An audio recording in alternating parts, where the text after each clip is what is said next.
안녕하세요. 자, 오늘은 2023년도 제40회 관세사 2차 관세평가 기출문제 같이 살펴보도록 하겠습니다. 이번 시험에서는 아마 공부를 굉장히 좀 심도 있게, 깊게, 열심히 하신 분들이 시험장에서 다소 좀 실망을 했을 수도 있을 것 같아요. 문제가 너무너무 쉽게 나와가지고 본인의 어떤 열심히 한 실력을 발휘할 기회가 충분히 주어지지는 않을 수도 있었겠다, 이런 생각이 좀 들긴 합니다. 그런데 누누이 말씀을 드렸듯이 최근 한 3년 정도가 계속 이렇게 시험이 나오잖아요. 올해처럼 거의 유형이 바뀌질 않아요. 원래 예전에는 2년에 한 번씩 이렇게 계속 유형이 바뀌고 또 문제가 굉장히 어렵게 나오고 사례가 논란이 되고 이런 적도 있었지만, 지금은 그런 것들을 모두 배제하고 굉장히 객관적으로 평가할 수 있도록 문제가 많이 바뀌었고 그 상태로 쭉 지속되고 있어요. 그래서 이런 것들은 앞으로도 계속 그렇게 갈 가능성이 높기 때문에 향후 공부를 진행을 함에 있어서 잘 인지를 하시고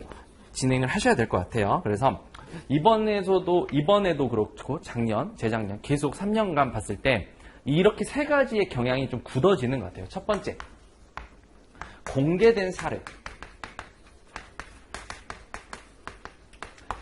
출제위원이 들어갔을 때 본인만 알고 있는, 혹은 본인이 실무적으로 겪었던, 혹은 자기가 창작해낸 그런 사례들은 이제 더 이상 우리 문제에 출연하지 않는다. 거의 공개된 사례들만 나온다. 왜냐? 논란을 없애기 위해서. 공개된 사례 뭐 있을까요? WTO 관세평가 협정에서 열심히 배우는 사례들. 평가 협정에 나오는 사례들이 그대로 나오거나 혹은 용어만 살짝 바꿔서 나오거나 뉘앙스만 살짝 바꿔서 나오는 그 정도 수준에 그치고 있고, 협정이 아무래도 우리가 너무 열심히 공부하다 보니까 이런 것들에 좀 변별력을 두겠다라고 하면은 협의의 결정사항들 있죠.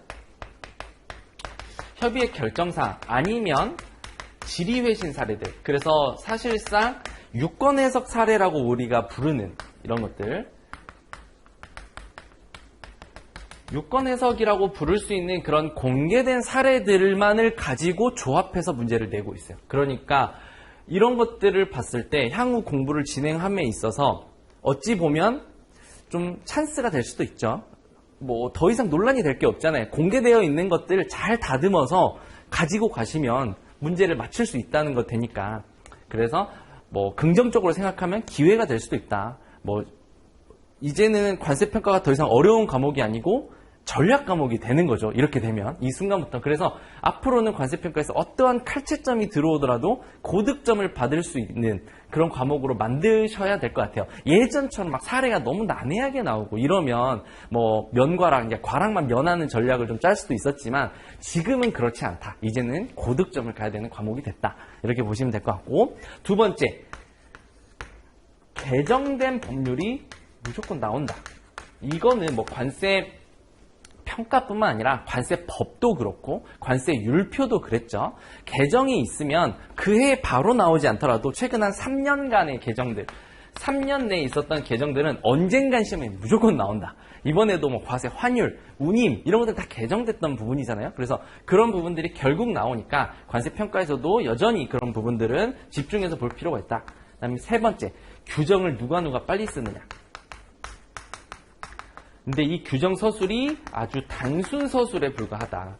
그래서 우리 시험장에 이번에 들어가기 전에도 제가 그때 모의고사 시간에 마지막 시간에도 특수관계자, 이거 생산지원비, 권리사용료 이런 것들 그냥 쓰는 문제 준비하자 했잖아요. 근데 역시 여전히 똑같이 그렇게 나왔죠. 근데 잠정가격 신고하거나 과세가격 결정 방법 사전 심사하거나 이런 것도 그냥 단순히 서술해버리는 문제인데, 이런 부분들이 여전히 시험에 그대로 나오고 있다. 이렇게 되면 이런 문제가 앞으로도 계속 깔릴 거예요. 네 문제가 나오는데 이 네 문제에서 한 두 문제 정도는 이런 단순히 서술한 문제 그냥 깔아버린다고요. 이렇게 깔아버리면 이거를 공부를 한 사람은 쓰고 못한 사람은 못 쓰는데, 이런 것들이 계속 진행되다 보면 어떤 문제가 생길까요? 다 쓴단 말이에요. 이제는 못 쓴 사람이 없어. 그러면 변별력을 두기 위해서 지금 관세법이 그러하듯이 관세평가도 규정인데도 지엽적인 거, 우리 운임 이런 거 안 보는 부분 있잖아요. 말도 안 되는 부분을 그냥 쓰는 거, 이런 것들을 한두 문제 정도 깔 수밖에 없어. 100점이 나오면 안 되기 때문에. 그래서 앞으로는 중요도, 실무적인 중요도 이런 걸 차치하고 그냥 문제를 위한 문제, 그냥 단순히 규정하는 건데도 지엽적인 거, 억지스러운 문제도 좀 대비할 필요는 있다. 이런 것들은 근데 뭔가를 이해하고 이런 게 아니고 그냥 우리 두 문자 써가지고 외워버리는 거 있잖아요. 그런 것들을 조금 더 깊게 들어가서 암기하는 방법으로 전략을 짜셔야 될 것 같아요. 그래서 향후에 공부하실 때는 이렇게 세 가지, 공개된 사례 잘 보자, 그 다음에 개정 법률 잘 보자, 그 다음에 단순히 서술하는 건데 굉장히 지엽적으로 나올 수 있는 그런 부분들을 체크를 해두자. 이 정도만 하시면 관세평가는 앞으로 한 3년 내에는 뭐 전략 과목 될 수 있을 것 같아요. 근데 이러다가 또 갑자기 예전처럼 말도 안 되게 막 사례 막 이렇게 막 내고 이럴 수도 있으니까 그런 부분들은 혹시 모르니까 여전히 준비는 하고는 있으셔야 돼요. 자, 그러면 1번 문제부터 한번 같이 보도록 할게요. 문제를 시험장에서 아마 당혹스러울 정도로 함정이 있진 않아서 잘 푸셨을 것 같은데, 자, 1번 문제. 다음에 거래 내용에 기초하여 가산 요소로서, 역시 가산 요소가 시험에 나왔어요. 가장 중요했던. 그래서 가산 요소로서 운임이나 보험료에 관한 물음에 답하시오 30점. 아마 운임, 보험료 다 준비가 갔잖아요. 개정됐으니까 아마 이 문제를 보고 휘파람을 부셨겠죠. 대부분. 역시 나왔구나. 그래서 거래 내용이 1번, 2번, 3번 쭉 나오는데 우리 항상 모의고사 때 어떻게 풀기로 했어요? 거래 내용이 조금이라도 길면 무조건 뭐부터 본다? 물음부터 본다. 물음을 보면서 추론해서 들어야 돼요. 역으로. 그래서 물음으로 바로 넘어갑니다. 물음이 3개가 나왔어요. 근데 배점을 잘 보기로 했죠? 10점, 10점, 10점 나왔어요. 그러면 10점 분량이 한 페이지 반, 2페이지 이 정도 쓸 수 있는 속도를 우리가 늘려놨으니까 2페이지 정도는 써야 되겠구나 라고 인지를 한 상태에서 문제를 보면 거래 내용 1번 첫 번째 거래 사항에서 선박회사에 지급하기로 약정한 공선 회조료의 처리 방안을 쓰고 이거 하나 쓰래요. 그 다음에 수입물품의 과세 가격을 구하래요. 이것만 봐도 이미 답은 나왔죠. 공선 회조료 이거 보는 순간 근거집으로 열심히 정리했던 거 뭐 떠올라야 돼요? 고시 24조에서 공선 회조료는 포함한다 이런 거 배웠죠. 그래서 공포 뭐 이렇게도 외우셨을 거잖아요. 그래서 이거는 일단 포함한다. 그거는 기본적으로 머리에 떠올리셨을 거고 지금 어떤 물건의 과세 가격을 구해야 되는구나 라고 판단을 하셨어야 되는데 여기에서 표현이 거래 가격을 구하라는 게 아니고 과세 가격을 구하라고 했죠. 그러니까 과세 가격을 구하라고 한 순간 일방법을 쓸지 안 쓸지는 판단을 해줘야 되는 거예요. 이게 일방법이 될지 6방법이 될지는 아직 제시 안 해줬잖아요. 그래서 만약에 이 문제에서 뭐 거래 가격이 얼마냐 이렇게 물어봤으면 일방법을 거의 전제하고 물어보는 거였을 텐데 그런 게 아니기 때문에 여기서 조금 센스가 있는 분이었으면 일방법을 쓰는 이유 혹은 기타 방법을 써야 되는 이유 등을 간단히 언급은 해주셨을 것 같아요. 그래서 과세 가격을 어쨌거나 구하라고 했으니까 최종적으로 계산을 조금 해줘야 되는 부분이 있겠다라고 추론을 하셔야 되고 물음 2번도 보시면 거래 내용 2번의 거래 상황에서 관세 법령상 항공운송 수입물품의 운임 결정에 관해 쓰시오. 이게 이제 굉장히 지엽적인 건데 아마 이 부분을 공부를 굉장히 열심히 하신 분들 중에서도 달달달달 암기하고 가지는 않았을 가능성도 있어요. 왜냐 이게 그렇게 막 우리 눈에 많이 띄는 규정은 아니잖아요. 그래도 어느 정도 암기를 하신 분이라면 이 순간 고시 24조가 떠올랐으면 그냥 써버리면 되는 문제였기 때문에 어렵지는 않게 쓰셨을 거라고 생각이 좀 들고 그 다음에 세 번째 거래 내용 3에서 수입 화주가 부담하는 각 비용들의 과세 대상 여부를 관세 법령상 운송 관련 비용 규정에 근거해서 서술하시오 라고 하면서 비용 4개 줬어요. CRC, CRS, ECRS, CIS 이 비용들 우리 운임 공부할 때 기본 이론 시간, 심화 이론 시간 이렇게 보면서 이런 걸 배웠죠. 운임표 포딩 운송사에서 이렇게 표로 이렇게 준다고 했잖아요. 그래서 오션 프레이트부터 해서 바프, 카프 해서 쯔쯔쯔쯔 LSS 여러 가지 비용들이 계속 태어나 했잖아요. 그래서 혹시 시험장에서 전혀 몰랐던 비용이 등장했을 때 과세냐 비과세냐를 판단하는 건 항상 그 기준점. 우리나라 본선 하역 준비 완료된 시점까지 전이냐 후냐 이걸 가지고 그냥 판단하면 된다고 했는데 여기에 있는 비용들은 심지어 지리회신에서 있었던 부분들이에요. CIS 요것도 협의의 결정사항이 있었잖아요. 컨테이너 수급에 대한 불안정한 상황에서 발생하는 썰차지라는 형태로 CIS 이런 비용도 다 배웠던 비용들이죠. 그래서 앞에 세 개는 과세, 뒤에 하나는 비과세라고 하는 형태로 학습을 했었던 거니까 굉장히 쉽게 푸셨을 것 같아요. 그래서 아마 이 CIS 비용을 모르고 시험장에 들어가신 분은 없지 않았을까 이런 생각이 좀 들긴 합니다. 그래서 이런 비용들도 굉장히 많거든요. 실무적으로는 CRS, CIS 이런 비용뿐만 아니고 만들려고 한다면 굉장히 새로운 비용들이 많이 나올 수 있어요. 그럼에도 불구하고 여전히 논란을 없애기 위해서 다 공개되었던 관세청에서 답변을 해줬던 비용들만 제시를 해줬다. 그래서 문제는 명확했다를 보시면 될 것 같아요. 그래서 이런 문제들이 나온다면 우리한테는 굉장히 찬스다 이렇게 보시면 될 것 같아요. 그래서 거래 내용을 한번 보도록 하겠습니다. 이 정도 문제가 나왔구나 파악을 하시고 거래 내용 1번 보니까 거래 내용 1번을 통해서 우리가 판단해야 되는 거는 공선 회조료의 평가 처리 그 다음에 과세 가격을 구하라는 거였어요. 국내 밀 수입자 I는 캐나다에서 밀을 수입하기 위해서 선박회사와 수출항과 수입항의 왕복 항해 용선 계약을 체결했대요. 용선, 배를 빌렸다 이런 거죠.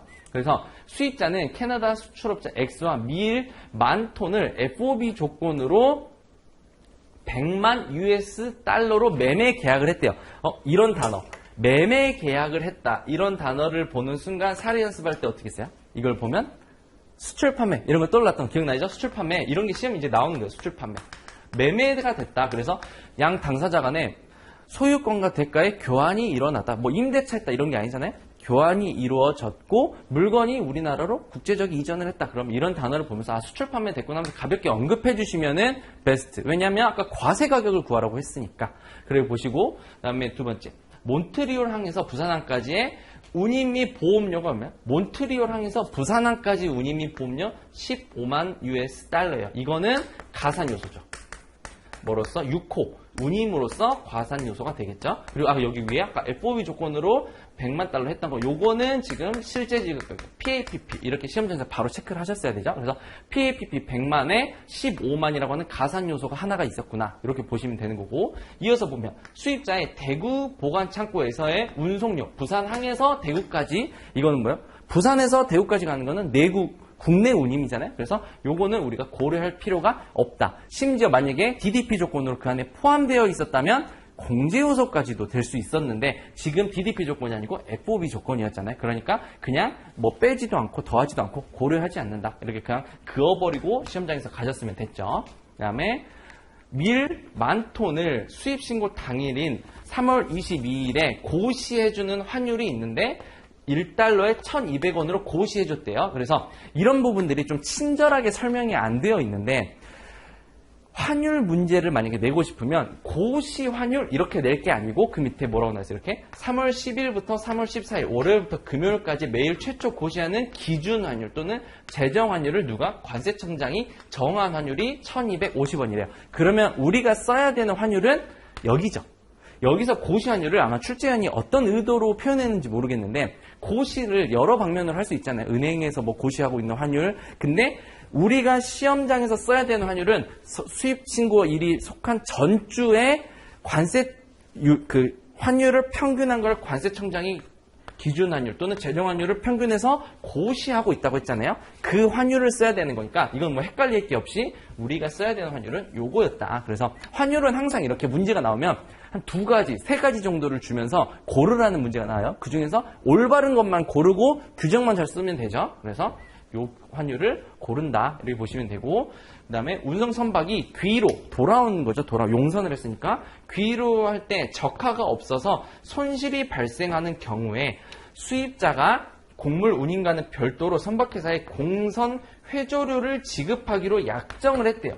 그러면 이건 고시 24조를 떠올리시면서 어떻게 하기로 한다? 이런 공선 회조료도 포함하기로 규정해주고 있죠. 그래서 용선을 했기 때문에 배를 빌려서 물건이 곡물이 갔는데 돌아올 때 빈배로 돌아오니까 이렇게 빈배로 돌아올 때 운임까지 다 쳐주는 거를 공선 회조료, 공선, 빈 배가 회조, 돌아오는 비용 이렇게 배웠죠. 그래서 다 포함되는 비용이다. 그런데 지금 과세 가격을 구하려고 봤을 때 공선 회조료가 얼마가 나왔다에 대한 설명은 없죠. 그러니까 평가 처리만 쓰라고 했으니까 발생했다면, if 만약에 가정으로 발생했다면 포함된다 쓰시면 되고, 지금 금액이 구체적으로 주어지지 않았으니까 이번에 과세 가격을 구할 때는 고려할 필요는 없겠죠. 금액 더할 게 지금 없잖아요, 지금.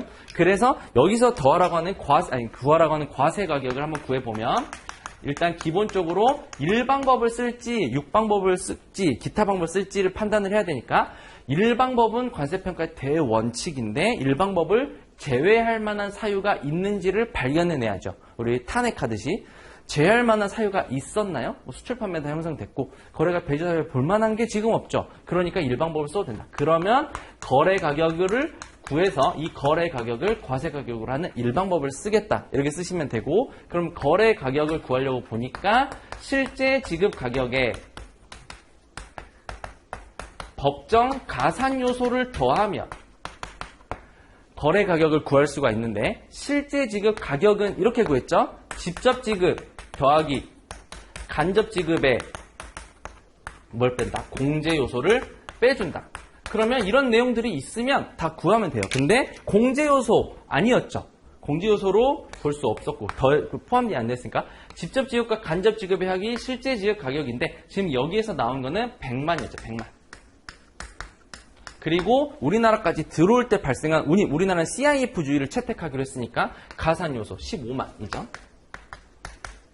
그러면 거래 가격은 1150000 이렇게 되겠네요. 그쵸? 그러면 여기까지 구하면 이거는 달러였고, 마지막에 뭘 해주기로 했어요? 과세 환율을 곱해줘야 되는데, 과세 환율은 요거 환율을 쓰기로 했죠. 그래서 1250원을 곱해주면 되겠네요. 그래서 여기에 과세 환율 1250원을 곱해주면 14억 3750만.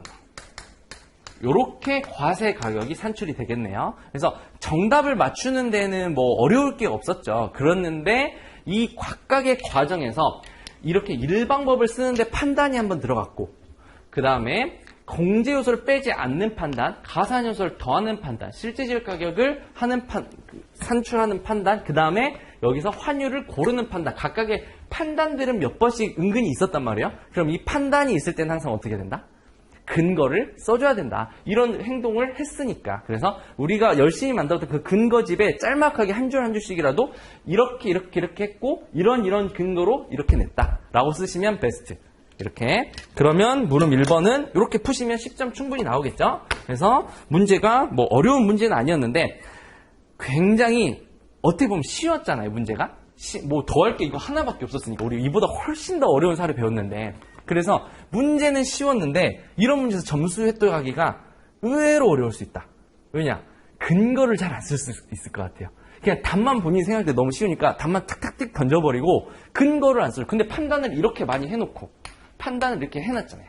한 줄이라도 근거를 써줘야죠. 그래서 근거집 우리 만든 거 그걸 잘 기억을 하고 있으셔야 돼요. 그럴 때 활용하는 겁니다. 그 다음에 물음 2번 볼게요.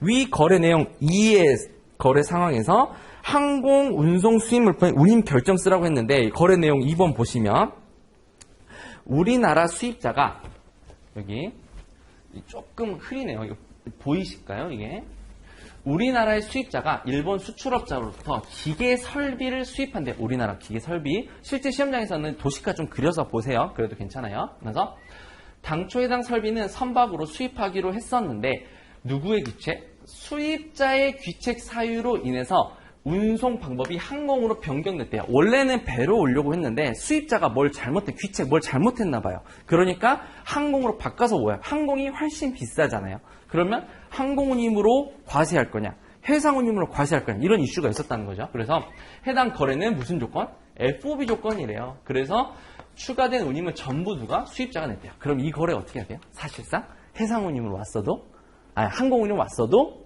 항공운임으로 그냥 더해줘야 되죠. 이게 고시 24조에 규정이 딱 나와 있어요. 그래서 그 경우에 따라서 해상으로 와야 되는데 항공으로 바뀌어서 항공 운임을 더하지 않고 해상으로 더해주는 그런 예외적인 사유가 정해져 있긴 한데, 지금 여기서는 누구의 사유? 수출자가 아니고 수입자. 내가 잘못해서 가지고 왔다. 그렇게. 그러면 이거는 얄짤없죠? 그냥 항공운임으로 과세를 하면 된다. 그래서 여기에서는 근데 규정을 써두라고 했잖아요. 문제를 잘 보셔야 돼요. 운임 결정 규정에 관해서 쓰라고 했으니까 시행령 20조, 고시 24조 규정을 버무려가지고 그냥 10점짜리 분량에 맞게 써주시면 되고 조금 센스 있다면 거래 내용 2번도 언급을 해주겠죠. 수입자의 귀책 이런 식으로. 그래서 그 정도까지만 쓰시면 될 것 같아요. 규정 그냥 단수서술. 세 번째.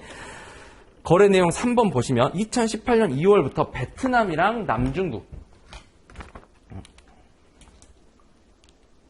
여기 아래 있네요. 베트남이랑 남중국 라인을 운영하는 모든 선박회사에서 CRC 그 다음에 CRS 똑같아요. 여기는 차지고 여기는 썰차지고 코스트 리커버리 똑같잖아요. 그래서 운임 보전하는 그런 거예요. 그 다음에 이 CRS는 이머전시에서 그냥 더 긴급하게 받죠. 뭐 긴급 그냥 그런 똑같은 뜻. 근데 이런 부대 비용 할증료를 운임에 추가했대요. 그래서 운임 명세서를 주는데 자꾸 이런 비용들이 덕지덕지 밑에 팍팍 붙어온다는 거죠.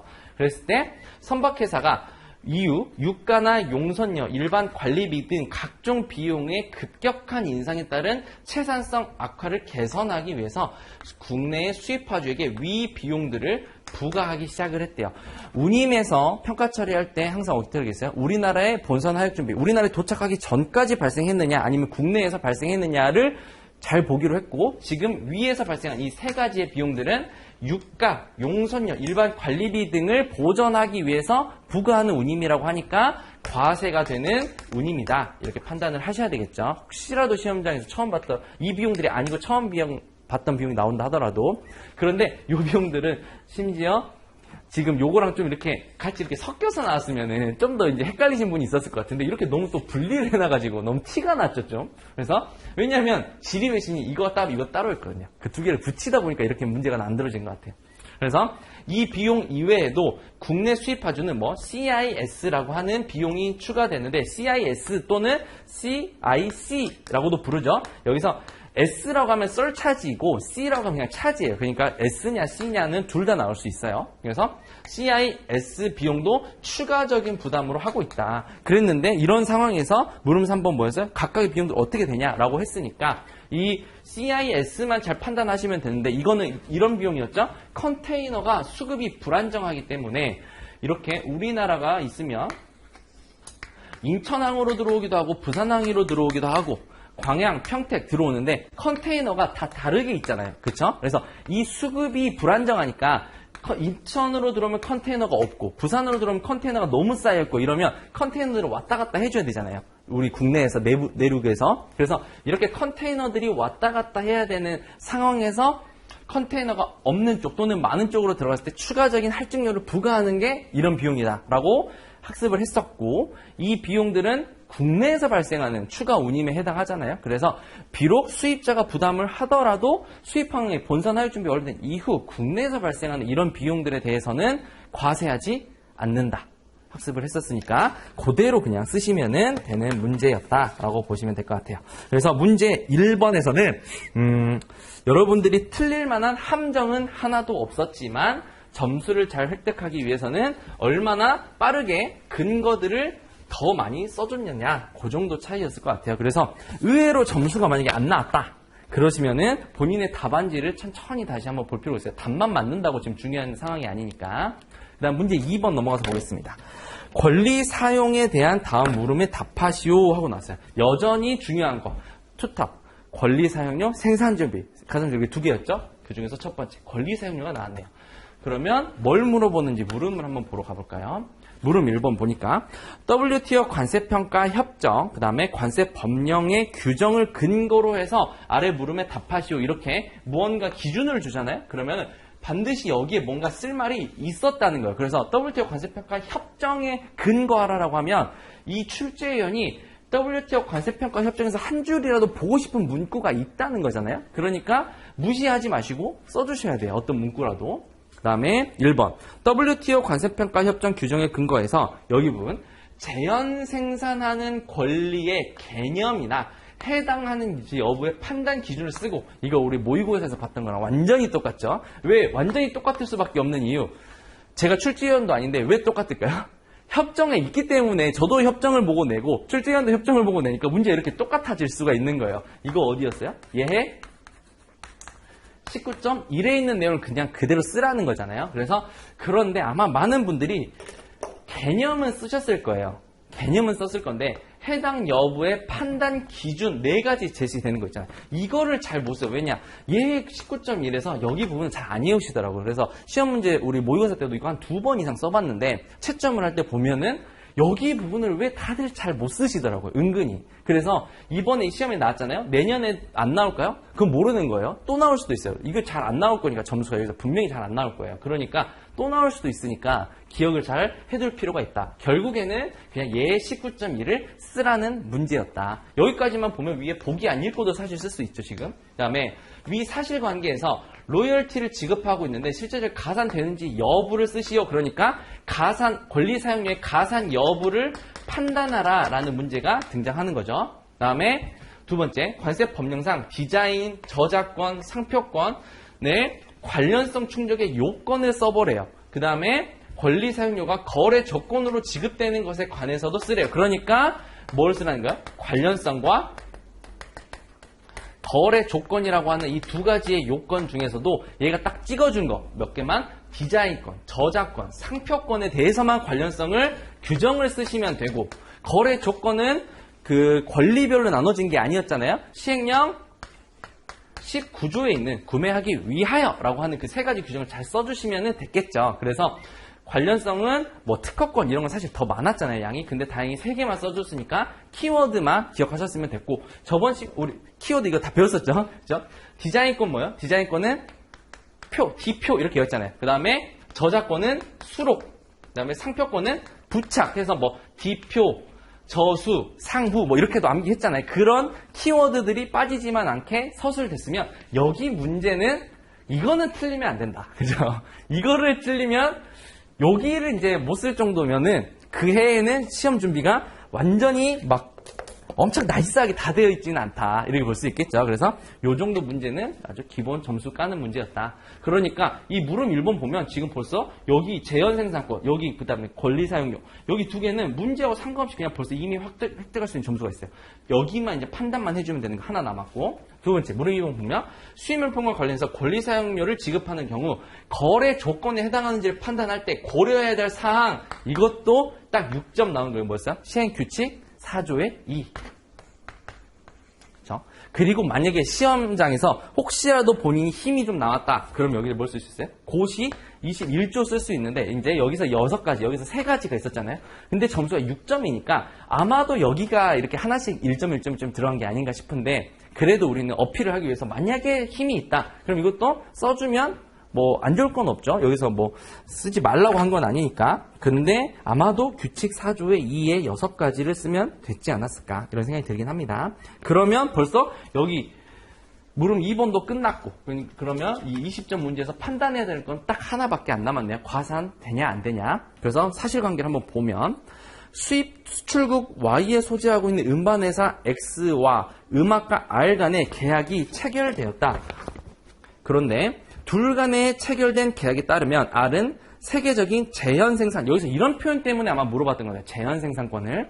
재현생산, 마케팅 및 공급 유통권을 양도하는 대가로 소매 판매되는 각 음반에 대해서 로열티를 지급받기로 되어 있대요. 그래서 수출국 Y가 이렇게 있으면 그 안에서 X하고 R이 있는데 얘네 둘이 이렇게 로열티를 주고받는 계약을 했다는 거죠. 제한 생산을 하고. 그리고 X는 수입국에 전매하기 위해서 음악가 R, 그래서 X는 R에게 재현 생산한 음반들을 수입자 Z에게 공급하기 위해서 판매 계약을 또 체결했고 Z랑 그 다음에 이 계약의 일부로서 X는 Z에게 마케팅과 공급권을 재양도하고 이렇게 마케팅과 공급권을 얘한테 양도를 하고 그 다음에 이에 대한 대가로 수입국에서 발생한 소매 판매 가격의 10%를 로열티로 받는다는 거죠. 이렇게. 그리고 나서 이렇게 받은 로열티를 얘는 음반가에게 다시 이렇게 주고 있는 상황입니다. 이렇게 보면 되겠죠. 그랬을 때 지금 여기에서 물어보는 거는 과연 이게 이렇게 주고 있는 이 10%의 이 로열티가 권리 사용료로서 가산 조정이 될 수 있냐를 썼는데 그나마 함정으로 좀 팔려고 했던 게 위에 재현 생산권이라는 단어를 괜히 강조했죠. 근데 재현 생산권은 뭐였어요?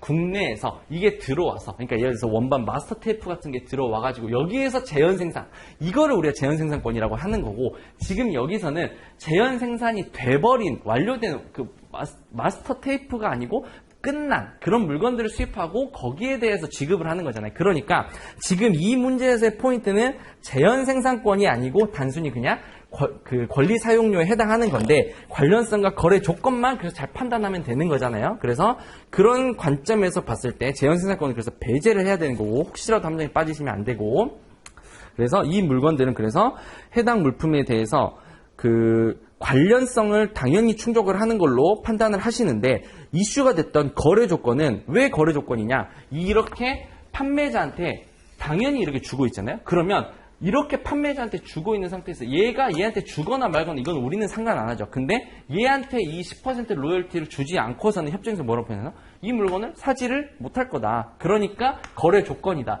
얘한테 줘버리니까. 그쵸? 그래서 얘 둘이 어떻게 정산하는지는 우리는 상관하지 않는다. 이런 표현이 있죠. 그래서 관련성과 거래 조건을 충족하기 때문에 당연히 가산 조정이 된다. 이렇게 쓰시면 되는데, 이 문제 어디 나왔어요? 권고 의견? 똑같이 나왔죠. 권고 의견 4.7이 그대로 출연이 된 거잖아요. 그래서 이 권고 의견 4 시리즈를 열심히 학습을 하셨으면 이 문제를 보자마자 그냥 이거 재현 생산권으로 일부러 함정 팠구나 이렇게 생각하시고 휘파람 불면서 푸셨겠죠. 그래서 문제 2번도 이렇게 그냥 넘어가시면 될 것 같아요. 또 공개된 사례였습니다. 자, 그 다음에 이제 문제 3번 볼게요. 문제 3번 보면 이번에도 역시 중요하게 우리가 다뤄졌던 특수관계의 영향이 나왔어요.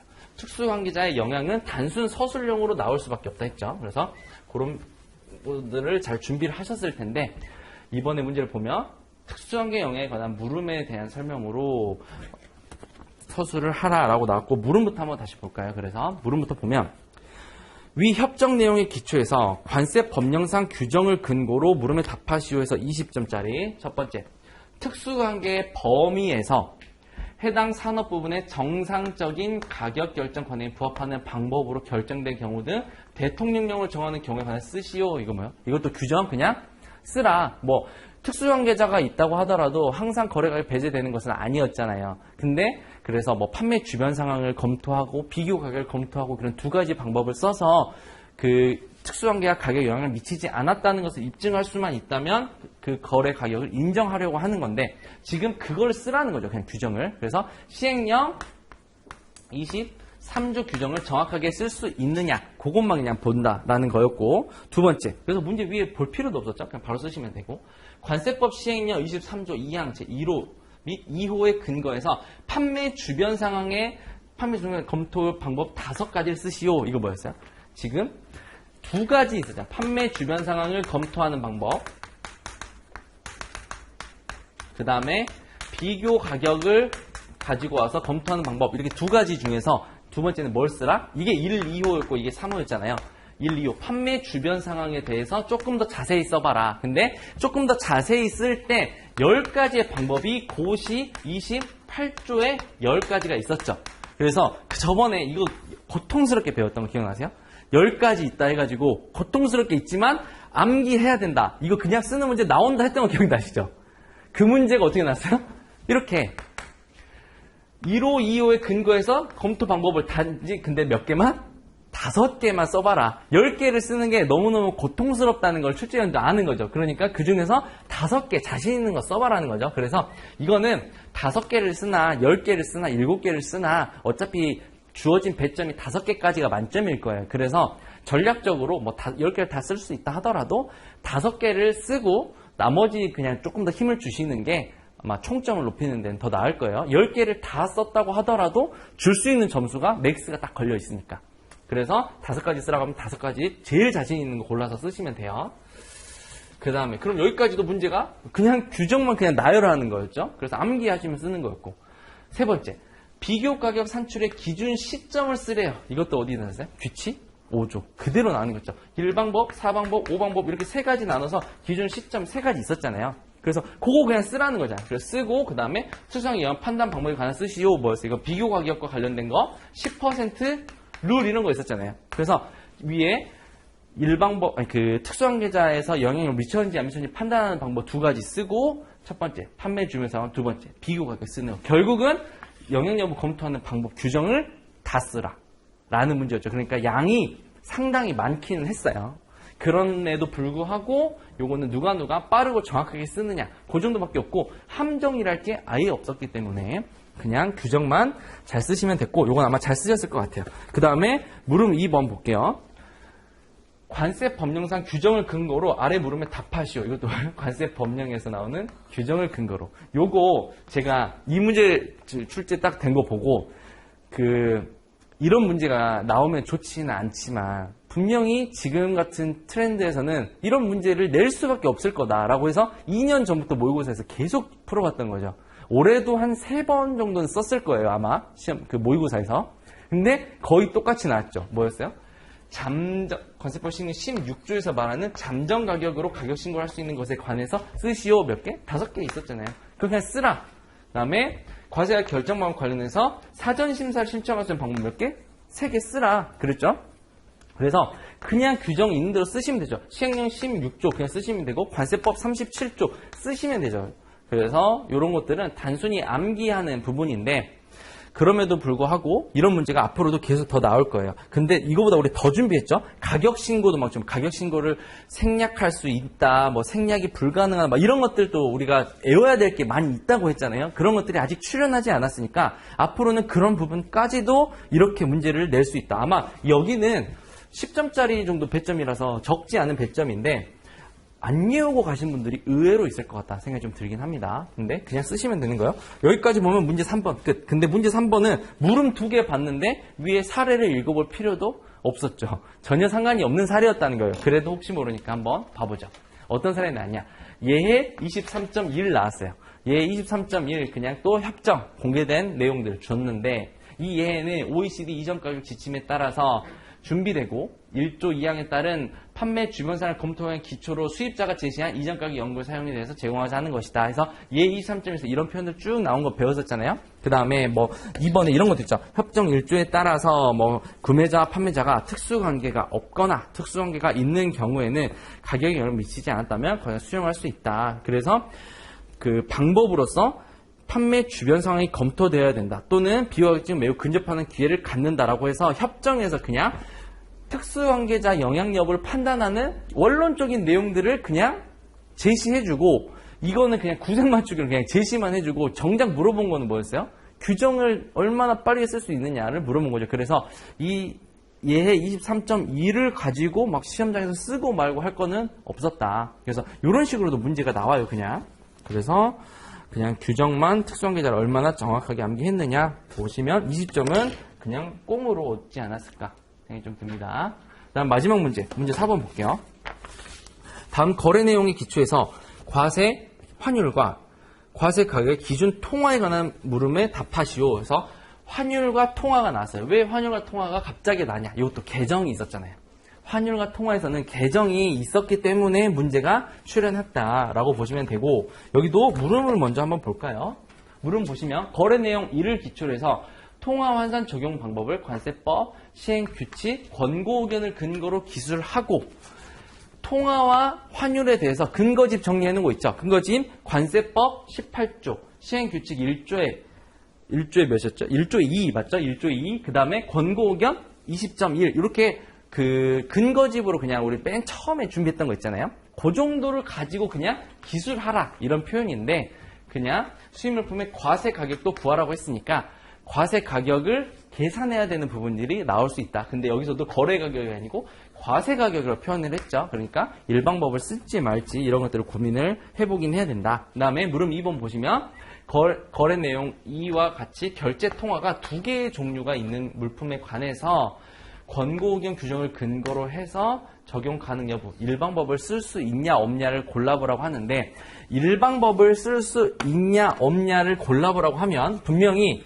무언가 이슈가 있다는 거예요. 일방법을 못 쓰는 방법으로 이슈가 있다. 그러니까 일방법을 쓸 수 있냐 없냐가 그 기준점이 되는 뭔가 언급이 있어야 되니까 일방법을 쓸 때 쓰더라도 그래서 뭐 수출 판매부터 시작을 해서 관세법 30조 3항에 있는 우리 제조 사특 있잖아요. 그래서 무언가 한 개라도 건들고 뭐가 아니기 때문에 일방법을 못 쓴다. 또는 뭐가 아니기 때문에 일방법을 쓸 수 있다. 이런 식으로 언급을 해달라는 거예요. 그래서 문제를 그래서 보겠습니다. 거래 내용 1번 보면 국내 구매자 I가 미국의 수출업자 X로부터 우편으로 수입한 물품이 3월 22일에 통관 우체국에 도착해서 당일 수입 신고까지 했대요. 우체국에 도착하고 도착일을 기준으로 했잖아요. 근데 수입 신고까지도 했대요. 그러니까 수입 신고한 날을 기준이 되겠죠. 그 다음에 수입 물품의 상업송장 금액이 US로 3,000달러 정도 된대요. 그래서 물품의 가격이 3,000달러였다는 거예요.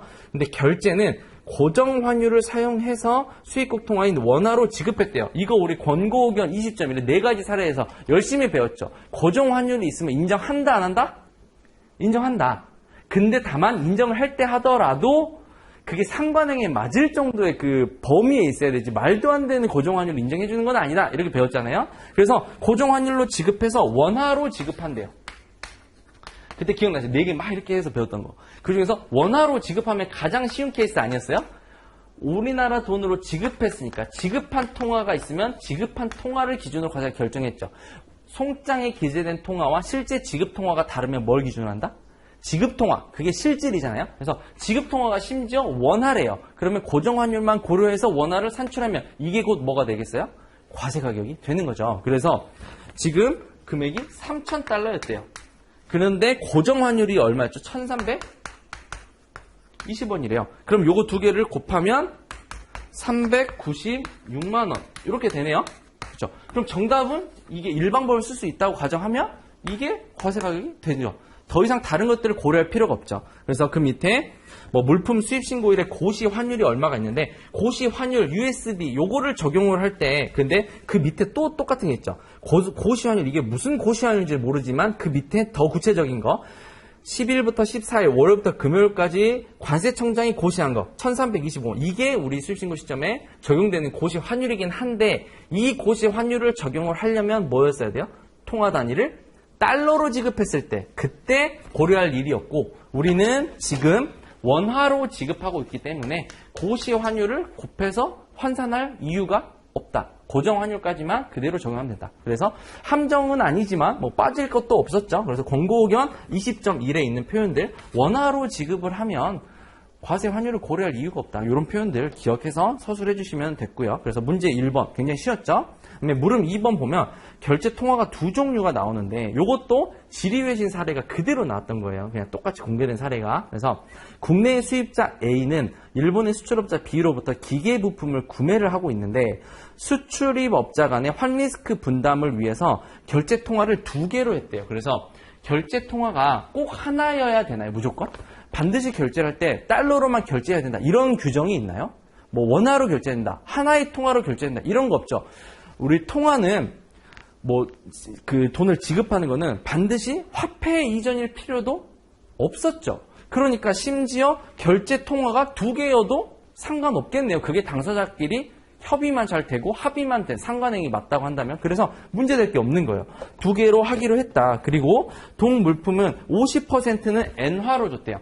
50%는 엔화로 주고 나머지 50%는 USD로 환산한 금액으로 LC를 개설해서 대금 결제를 하기로 했대요. 그러니까 하나는 LC, 하나는 TT 이렇게 주더라도 상관은 없다. 그래서 지금 물어보는 건 뭐였어요? 일방법을 쓸 수 있냐 없냐 물어봤죠. 근데 이 당시 이 지리외신에서 관세청에서 답변에는 이런 표현들을 써요. 이게 뭐를 검토하냐면 조건 또는 사정을 한번 검토하긴 해요. 근데 조건 또는 사정으로 열심히 배웠을 때 조건 또는 사정에 해당하려면 뭐가 돼야 되죠? 구매자와 판매자 간에 의무사항으로 해석돼야 된다. 이런 표현 기억나세요? 그런데 요거는 지금 구매자, 판매자 의무사항에 해석되는 그런 조건 또는 사정이 아니고 양 당사자가 그냥 환 리스크를 해지하기 위해서 서로 간의 상관행위에 맞게 그냥 계약을 한 거잖아요. 그러니까 이런 것들은 상관행위이기 때문에 인정하지 않을 이유가 없다. 그래서 일방법을 배제할 만한 다른 사유를 찾을 수가 없죠. 그래서 다른 사유가 없기 때문에 일방법을 그냥 그대로 쓰면 되는 거예요. 그래서 그 문제 될 거는 없다. 이렇게 서술하시면 되겠죠. 그래서 거래 내용 2번도 1방법을 쓴다라고 표현하시면 되겠습니다. 여기까지 보면 문제 1번, 2번, 3번, 4번 다 풀어봤는데요.